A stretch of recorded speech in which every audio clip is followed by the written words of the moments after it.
तेजाजी महाराज की आज के इस पावन आयोजन में हमारे बीच में उपस्थित मेरे साथ मेरे बड़े भाई जगदीश सोलंकी जी, भाई पप्पू चारोड़िया जी, सोनार जी परिवार के आदरणीय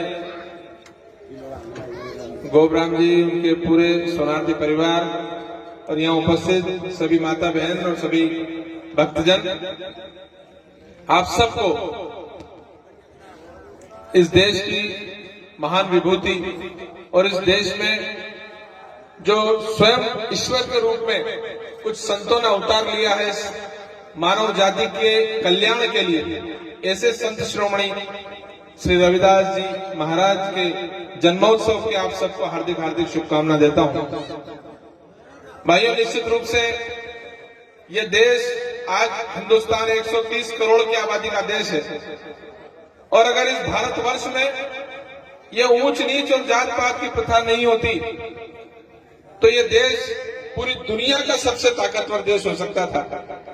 हमारे देश में एक लंबे समय तक कहीं न कहीं ये कुरीतियां, ये कुप्रथाएं, ये जात पात, ये ऊंच नीच और इस तरह की भावनाओं ने हमारे देश को बहुत पीछे धकेलने का काम किया है और हमारे देश की एक बहुत बड़ी आबादी को वर्ग भेद ने पीछे धकेलने का काम किया है।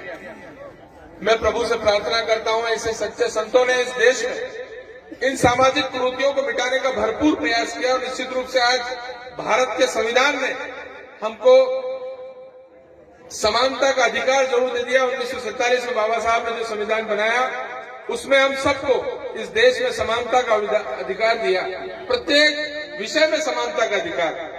परंतु आज भी आजादी के 75 वर्षों के बाद भी इस देश में कई भाई ऐसे हैं जिनके मन में आज भी वो समानता थोड़ी विभेद के रूप में उनके बीच में है। मैं प्रभु से प्रार्थना करता हूं कि उनके मन को भी, संत रविदास जी जो कहते थे कि मन चंगा, तो उनके मन को भी, सबके मन को चंगा करे। ये जो मानव है ये प्रभु की ऐसी कृति है जिसमें प्रभु ने हम सबको बनाने में कोई विभेद नहीं किया। हम सबको एक जैसी हवा और एक जैसा ऑक्सीजन, पानी और प्रकृति ने जितनी भी चीजें दी है वो सबको, हम सबको एक जैसे उपयोग करने के लिए दी है। परंतु हमने अपनी इन जाति प्रथाओं में कहीं न कहीं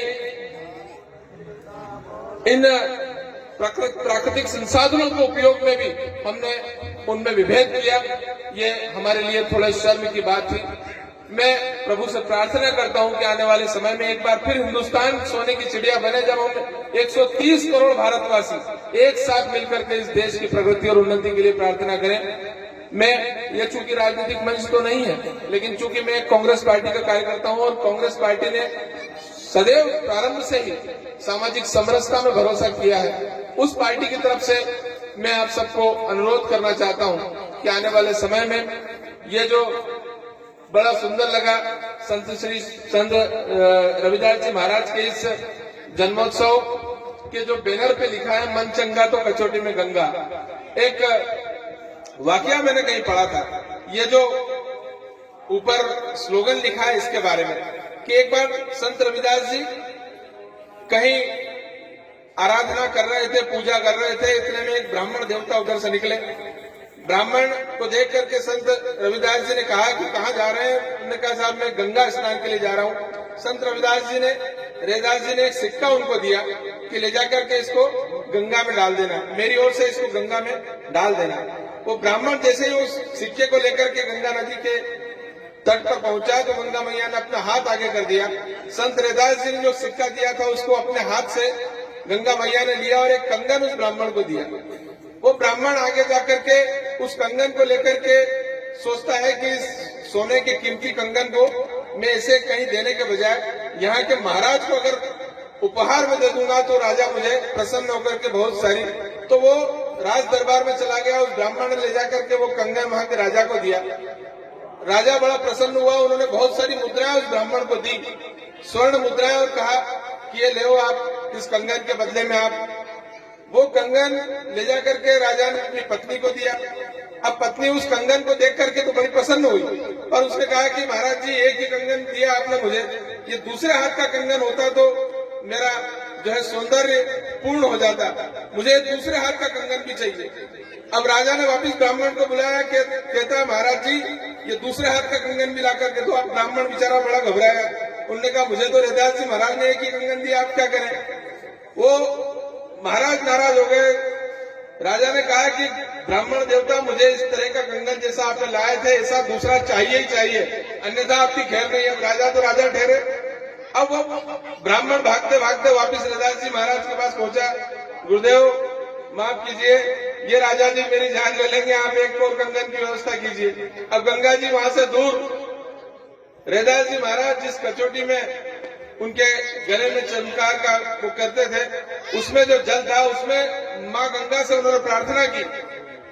माँ गंगा उनकी प्रार्थना से उस कचौटी में प्रकट हुई और वहीं से उन्होंने आराधना की कि इस ब्राह्मण को एक कंगन और दे दिया जाए।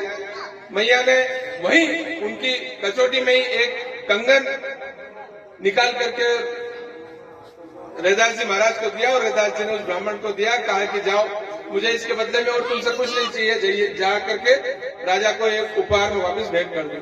तो जब ये जो उक्ति बनी है ये वहां से पैदा हुई कि मन चंगा तो कचौटी में गंगा।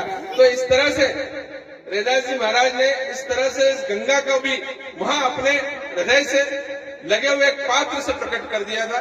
लेकिन मैं प्रार्थना करता हूं कि हम सब भाइयों के मन भी प्रभु इसी तरह से चंगे करें और हम सब प्रभु की आराधना में इसी तरह से लगे रहें।